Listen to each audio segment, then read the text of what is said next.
Hello everyone, कैसे हैं आप सभी लोग। आप सभी का बहुत बहुत स्वागत है हमारे इस चैनल रुपेश ऑन ड्यूटी पे। तो आज के इस वीडियो में हम आपके लिए लेकर आए हैं 9 मई जो आरआरबी एनटीपीसी का एग्ज़ाम हुआ था उसके शिफ्ट 1 के जीएस के एग्जैक्ट क्वेश्चंस। ठीक है, तो वीडियो पसंद आती है तो वीडियो पर अपना प्यार दिखाइएगा और मेक श्योर कीजिएगा कि आप भी इसे सॉल्व कर रहे हो साथ ही साथ। ठीक है, तो चलिए स्टार्ट करते हैं। यहाँ पर क्वेश्चन नंबर फर्स्ट बोल रहा है रैम का फुल फॉर्म क्या है। ठीक है, बहुत इजी क्वेश्चन है, सारे बच्चे जानते हैं रैम का फुल फॉर्म क्या होता है। रैम का फुल फॉर्म होता है रैंडम एक्सेस मेमोरी। ठीक है, ऑप्शन नंबर सी करेक्ट हो जाएगा यहाँ पर। ओके, बढ़ते हैं नेक्स्ट क्वेश्चन की तरफ। और वहीं पर रोम का आप सभी जानते हैं रीड ओनली मेमोरी होता है। ठीक है, रैम बेसिकली क्या होता है, रैम की अगर मैं बात करूँ तो रैम एक वॉलेटाइल मेमोरी होती है, अस्थायी मेमोरी होती है। जब हमारा पीसी बंद हो जाता है तो इसकी डेटा भी डिलीट हो जाती है, लेकिन रोम एक स्थायी मेमोरी होती है। ठीक है, पीसी के बंद होने पर भी रोम के डेटा जो होते हैं वो डिलीट नहीं होते हैं, तो हमें ये सारी चीज़ें भी साथ साथ लेकर चलनी है। ओके, नेक्स्ट क्वेश्चन है हमारा कालिदास किसके दरबारी कवि थे। Kalidas was the court poet of which king. तो हम सभी जानते हैं कालिदास जो थे वो चंद्रगुप्त द्वितीय, जिन्हें हम विक्रमादित्य के नाम से जानते हैं, तो उनके दरबारी कवि थे। अगर मैं कालिदास की बात करूं तो कालिदास गुप्त वंश के महानतम शासक थे, गुप्त वंश के। ठीक है, और कालिदास ने बहुत सारी प्रसिद्ध अपनी रचनाएं की हैं, तो उसमें से मेघदूत है, तो ये सारी चीज़ें भी हमें याद रखनी है। ओके, नेक्स्ट क्वेश्चन की तरफ बढ़ते हैं हम। नेक्स्ट क्वेश्चन है हमारा नवंबर 2024 में बाकू अजरबैजान में आयोजित जलवायु सम्मेलन कौन सा था। Which climate conference was held in Baku in November 2024। तो इसका करेक्ट ऑप्शन हो जाएगा option number C, that is COP29। COP की अगर मैं बात करूँ तो COP का फुल फॉर्म क्या होता है, आप सभी जानते हैं COP का फुल फॉर्म होता है कॉन्फ्रेंस ऑफ पार्टीज। बेसिकली ये संयुक्त राष्ट्र की जलवायु परिवर्तन सम्मेलन को कहते हैं COP, राइट। ठीक है, तो COP कॉन्फ्रेंस ऑफ पार्टीज जो है वो संयुक्त राष्ट्र के जलवायु परिवर्तन सम्मेलन को हम बोलते हैं। अब COP जो 29 था बेसिकली वो बाकू अजरबैजान में, यहाँ पर क्वेश्चन भी बोल रहा है कि वहाँ पर हुआ था। अब वहाँ पर बातचीत क्या हुई थी इस सम्मेलन में, तो बेसिकली क्लाइमेट फाइनेंस को लेकर बातचीत की गई थी। क्लाइमेट फाइनेंस के बारे में, जलवायु वित्त के बारे में, और कार्बन उत्सर्जन, कार्बन कितना एमिशन हो रहा है तो उसे लेकर बातचीत हुआ था इस COP29 में। ओके, बढ़ते हैं नेक्स्ट क्वेश्चन की तरफ। नेक्स्ट क्वेश्चन है तात्या टोपे को किस वर्ष फांसी दी गई थी। In which year was Tatya Tope executed. तो इसका करेक्ट ऑप्शन हो जाएगा option number C, that is 1859। अगर मैं बात करूँ 1857 के प्रथम स्वतंत्रता संग्राम की, 1857 की रिवॉल्यूशन की, राइट।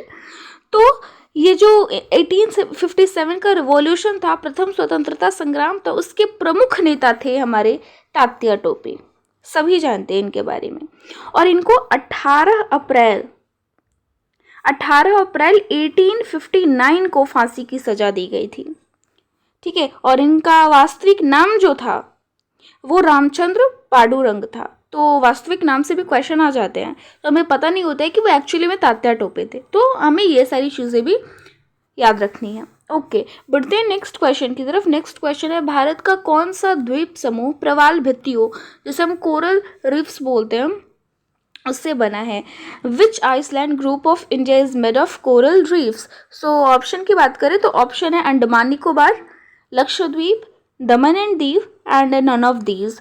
तो इसका करेक्ट ऑप्शन हो जाएगा लक्षद्वीप। ठीक है, लक्षद्वीप की अगर मैं बात करूँ तो ये भारत का एकमात्र कोरल द्वीप समूह है।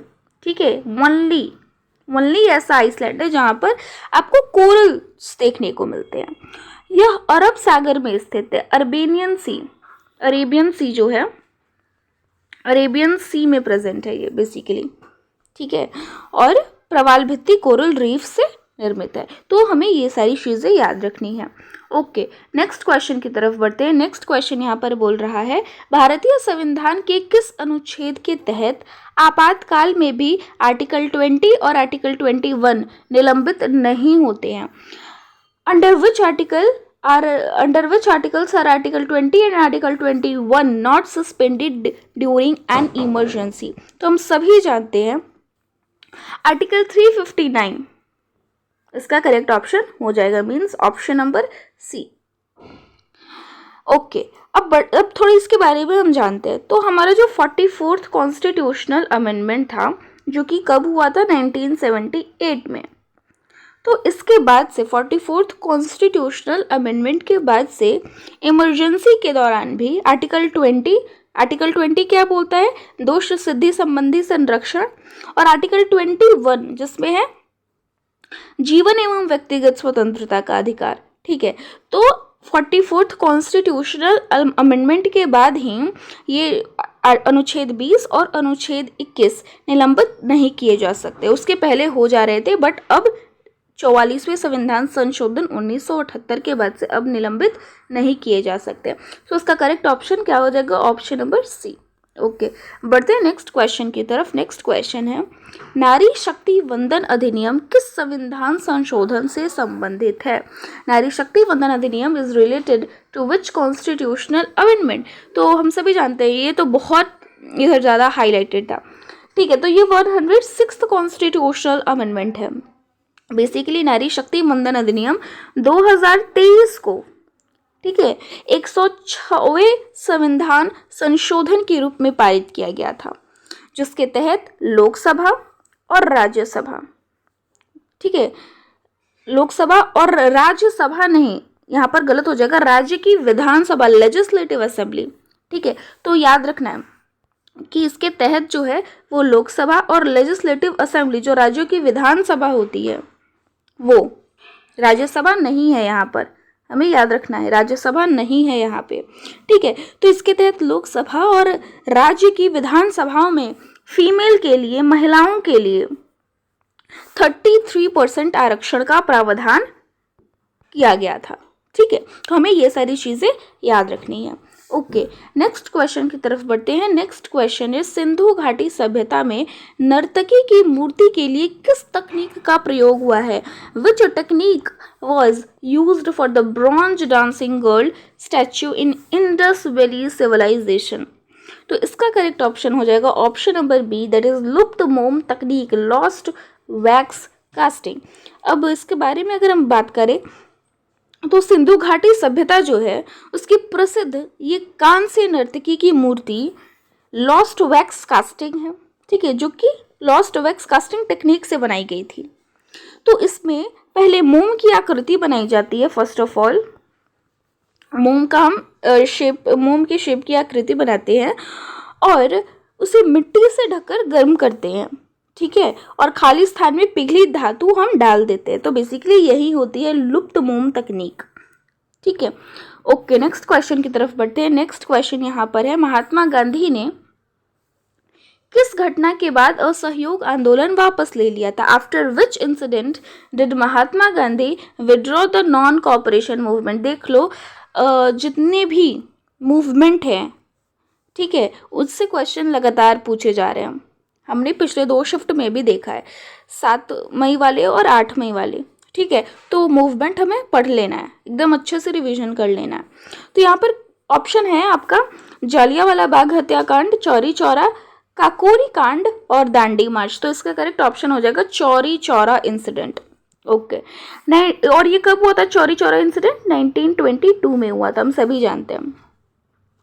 बेसिकली क्या था, 1922 में चौरी चौरा इंसिडेंट में प्रदर्शनकारियों ने एक पुलिस थाने में आग लगा दी थी, और इस हिंसा होने के कारण महात्मा गांधी ने जो अपना असहयोग आंदोलन था, जो नॉन कॉपरेशन मूवमेंट जो था, उन्होंने वापस ले लिया था। तो ये था बेसिकली चौरी चौरा कांड। ओके, बढ़ते हैं नेक्स्ट क्वेश्चन की तरफ। नेक्स्ट क्वेश्चन है यहाँ पर, वक्फ संपत्ति को 100% डिजिटल करने वाला भारत का पहला राज्य कौन बना है? Which state become the first to 100% digital waqf properties? Okay, तो यहाँ पर करेक्ट ऑप्शन हो जाएगा कर्नाटका। अब थोड़ा सा कर्नाटका के बारे में जानते हैं। तो कर्नाटका जो है वो वक्फ संपत्ति का 100% डिजिटलीकरण करने वाला पहला भारतीय राज्य बना है। बेसिकली इससे संपत्तियों का रिकॉर्ड जो है, जो भी संपत्ति है एक राज्य के पास जो होती है, उसका रिकॉर्ड जो होता है वो ऑनलाइन जो है वो उपलब्ध हो गया है। तो ये थी वक्फ डिजिटल प्रॉपर्टी। ओके, बढ़ते हैं नेक्स्ट क्वेश्चन की तरफ। नेक्स्ट क्वेश्चन है, भड़ला सोलर पार्क किस राज्य में स्थित है? Bhadla solar park is located in which state? तो इसका करेक्ट ऑप्शन हो जाएगा राजस्थान। देखो, ये जो पार्क है राजस्थान के जोधपुर जिले में स्थित है। ठीक है, राजस्थान के जोधपुर जिले में स्थित है और यह दुनिया का सबसे बड़ा सौर ऊर्जा पार्कों में से एक है। ठीक है, तो हमें ये चीज़ भी याद रखनी है। फेमस तो है, अब वो किस लिए फेमस है हमें ये भी जानकारी रखनी है। तो ये बेसिकली सौर ऊर्जा पार्कों में से एक है और भारत का ही नहीं, दुनिया का, विश्व का। ओके, बढ़ते हैं नेक्स्ट क्वेश्चन की तरफ। नेक्स्ट क्वेश्चन बोल रहा है गूगल क्रोम क्या है? What is Google Chrome? तो गूगल क्रोम एक सर्च इंजन है। नो मैम, सर्च इंजन तो नहीं है। ऑपरेटिंग सिस्टम है, ये भी नहीं है। एप्लीकेशन सॉफ्टवेयर है। तो ऑप्शन नंबर सी इसका करेक्ट ऑप्शन हो जाएगा। बेसिकली गूगल कॉम जो है वो एक वेब ब्राउज़र है जो इंटरनेट पर वेबसाइटों को खोलने के लिए और उसके उपयोग के लिए बनाया गया एक एप्लीकेशन सॉफ्टवेयर है। तो हमें ये चीज़ें भी याद रखनी है, हार्डवेयर भी नहीं है। इसका करेक्ट ऑप्शन सी हो जाएगा। ओके, नेक्स्ट क्वेश्चन है, जूनागढ़ अभिलेख का निर्माण किस शासक ने करवाया था? Who built the Junagadh inscription? Okay, तो इसका करेक्ट ऑप्शन हो जाएगा रुद्रदामन प्रथम। Option number C is the correct option. Okay, जो रुद्रदामन प्रथम थे उन्होंने ही जूनागढ़ अभिलेख का निर्माण करवाया था, हम सभी जानते हैं। और ये किस भाषा में है? तो संस्कृत भाषा में है। हमें ये चीज़ें भी याद रखनी है। यह संस्कृत भाषा में लिखा गया भारत का सबसे प्राचीनतम अभिलेख है। ठीक है, ओके, नेक्स्ट क्वेश्चन की तरफ हम बढ़ते हैं। नेक्स्ट क्वेश्चन है, पूर्व वित्त सचिव अजय सेठ को किस संस्था का अध्यक्ष नियुक्त किया गया है? फॉर्मर फाइनेंस सेक्रेटरी अजय सेठ was appointed chairman of which institution? तो इसका करेक्ट ऑप्शन हो जाएगा IRDAI। ठीक है, तो बेसिकली IRDAI का full form insurance regulatory and development authority of India है। बेसिकली ये एक भारत का बीमा, जो हम लोग बीमा कराते हैं ना, वो बीमा नियामक संस्था है। ओके, तो ये एक बीमा नियामक संस्था है जिसका काम क्या होता है कि बीमा कंपनियों को नियंत्रित करना, जो भी बीमा रिलेटेड कंपनीज है उनको ये रेगुलेट करती है। ठीक है, और बीमा धारक जो होते हैं उनके हितों की रक्षा करती है। ओके, बढ़ते हैं नेक्स्ट क्वेश्चन की तरफ। नेक्स्ट क्वेश्चन है यहाँ पर, 10 किलोग्राम द्रव्यमान और 5 मीटर पर सेकेंड त्वरण पर लगने वाला बल क्या होगा? What will be the force on the 10 kg mass with 5 metre per second acceleration? तो हमें क्या निकालना है? फोर्स निकालना है बेसिकली, राइट? तो चलिए अब हम निकालते हैं। हम सभी जानते हैं फोर्स का फॉर्मूला क्या होता है, मास इंटू एक्सेलरेशन। ठीक है, मास दिया हुआ हमारा 10 kg, एक्सेलरेशन दिया हुआ है हमारा 5 मीटर पर सेकेंड स्क्वायर। सो इसे मल्टीप्लाई करेंगे तो क्या आ जाएगा? 50 न्यूटन। और हम सभी जानते हैं फोर्स का जो SI मात्रक होता है, SI यूनिट होता है, वो न्यूटन होता है। तो इसका करेक्ट ऑप्शन हो जाएगा ऑप्शन नंबर सी।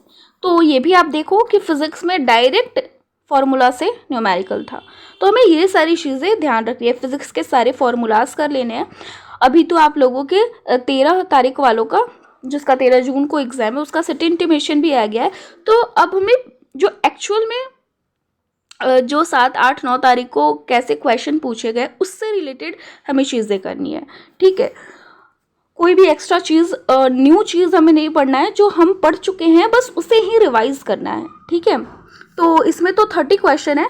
30 क्वेश्चन मैं आपको नहीं करा सकती, वीडियो बहुत ज़्यादा लॉन्ग हो जाएगी। तो इसका पार्ट 2 मैं लेकर बहुत जल्द आऊँगी। तो इस वीडियो के लिए इतना ही, मिलते हैं इसके पार्ट 2 वाले सेशन में। अगर ये वीडियो आपको पसंद आती है तो वीडियो को लाइक कर, चैनल को सब्सक्राइब कर लीजिएगा और अपनी तैयारी में कोई कमी नहीं छोड़ेगा। आपको बस इस टाइम पे रिवीजन करना है, कोई अदर न्यू चीज़ें नहीं पढ़नी है। Okay, bye bye.